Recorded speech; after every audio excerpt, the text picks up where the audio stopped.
folks, how are you doing? Welcome back to What's for Tea. It's lovely to see you, and I hope you're all having a fantastic day so far. If you're new, this is What's for Tea, and my name's Cheryl. And for pudding tonight, I made this super naughty caramel tart. Super tasty and extremely easy. Everyone in our house loves this, but it does takes me right back to my primary school days. You know, it's just one of those desserts you would get in your school hall at dinner time or lunchtime, I suppose. But I asked you guys on the community page what dessert you would rather see me do next, and this one was the clear runaway winner, as you'll see in a wee sec. Yeah. 53% of your vote this got, so so this is why I'm showing you this tonight. It really doesn't take many ingredients to make, and there's only two parts to it. You've got the tart case itself, which is your base, and then your caramel filling, and that's it. So obviously, because you're doing a caramel, you're going to want a non-stick pan.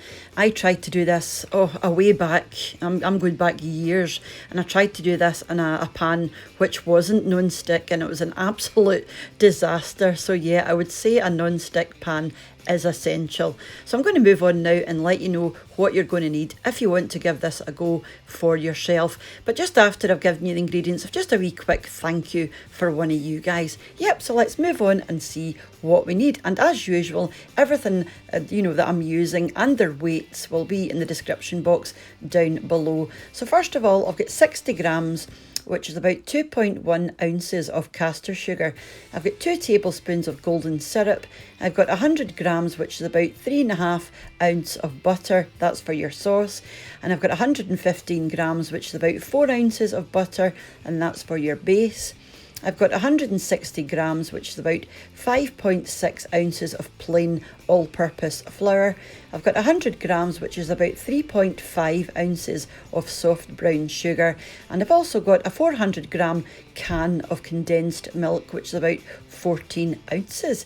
Yep, so like I said, it doesn't use many ingredients at all. So let's move on and we'll see what's next.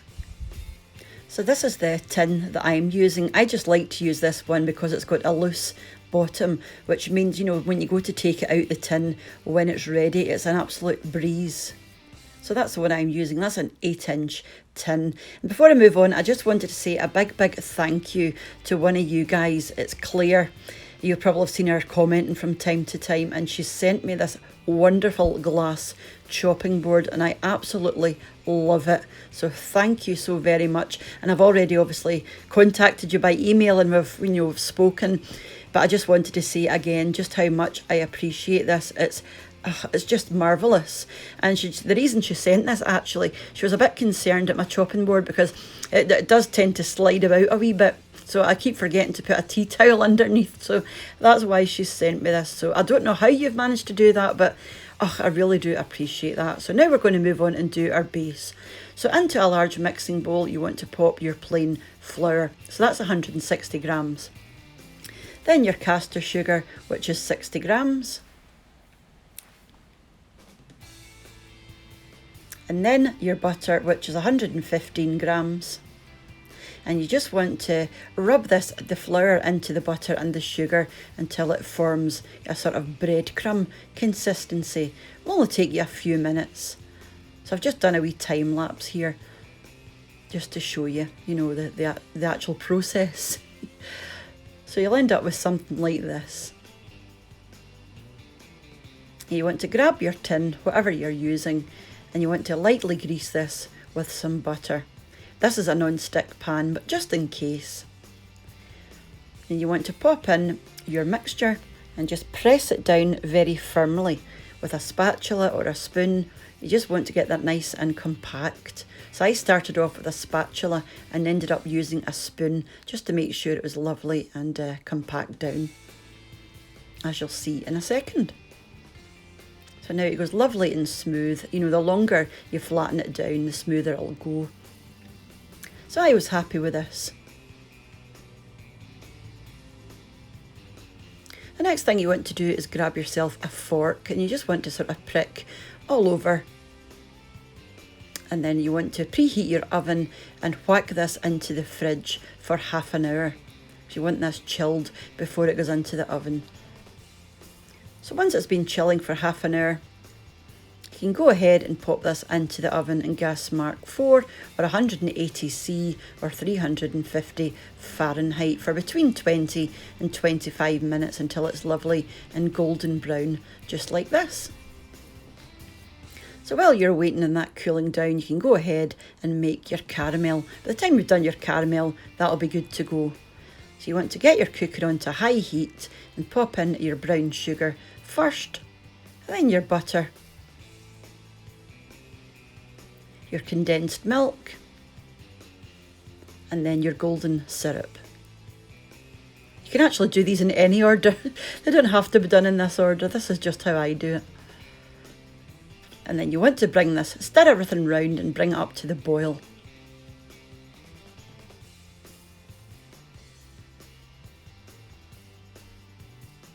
And once it comes up to the boil, you want to stir this continuously for about 5 minutes.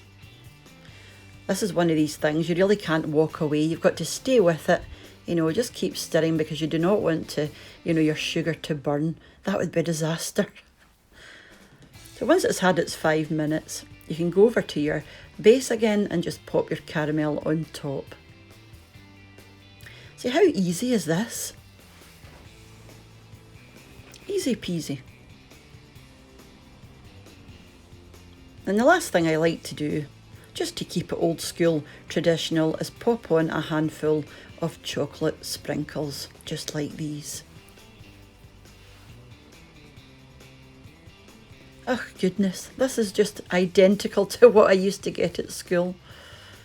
So now what you want to do is you want to pop this into your fridge until it's completely set, probably between an hour and 2 hours, depending. This was me 90 minutes later. And it's lovely and firm now, so I'm just going to lift this out of my tray. Look how easy that is when you use one of these loose bottom trays. Just remember to take the underside off as well. And this is about another hour later. This is now tea time. You want to take this out of the fridge about half an hour before you're going to use it because it's going to be brick hard otherwise. So it's just, it's just right by now. Absolutely delicious. Look at that. Oof. And we just had ours with custard. It's a miserable rainy day turned out. The rain is actually lashing down and it's quite cold. So it's night, it's nights like this where you welcome these sort of warm desserts. So yeah, that was fantastic. Highly recommended if you've got a sweet tooth because it is extremely sweet with all that condensed milk and sugar. And it's no good if you're obviously watching what you're eating or watching your weight. But it's still nice to treat yourself once in a while, I feel, as well. So that was it, guys. That was the caramel tart recipe. Not something I've done for a wee while either, but something I do from time to time. I think it's been about a year was the last time, since I've actually made that. But yeah, always goes down well. Everybody loves it. And, your own family are sure to love it as well, should you give it a go. So mind and let me know in the description box down below if you're going to give it a wee go yourself. Because so many of you actually do go on to try the recipes and, the things that I do put up. So I'm always quite chuffed. Sometimes you email me or you contact me on Instagram and let me see your picture. So yeah, I'm always super chuffed. So yeah, so like I said before, I really do appreciate you coming over and checking out the wee videos and love reading your comments. It's just a hobby of mine, but it's something that I absolutely love doing. And as more time's going on, I'm feeling a lot more love for the wee channel as well. I do try and upload as much as I can, but obviously I do work as well, so I'm trying to squeeze in videos when I can. So I'll be back as usual on Sunday for meals of the week. So as usual, we started off on Monday. It'll be all the way through till Sunday. We actually went to McDonald's on Monday. It was a scorching hot day on Monday. I don't know what happened, but it was absolutely spoiling. So we ended up going to McDonald's. So that will be Monday's meal of the week. I don't think I've ever shown you us going to McDonald's or anything. So yeah, so that'll be Monday's meal of the week. So as usual, guys, and as I keep saying, but I do mean it, thank you ever so much for popping over and checking out the video. And do let me know if you decide to give it a go. So until I see you next, or whenever you decide to join me again, all the love in the world from our kitchen in Scotland to yours, wherever you are. Take care of yourselves, and bye for now. Bye now.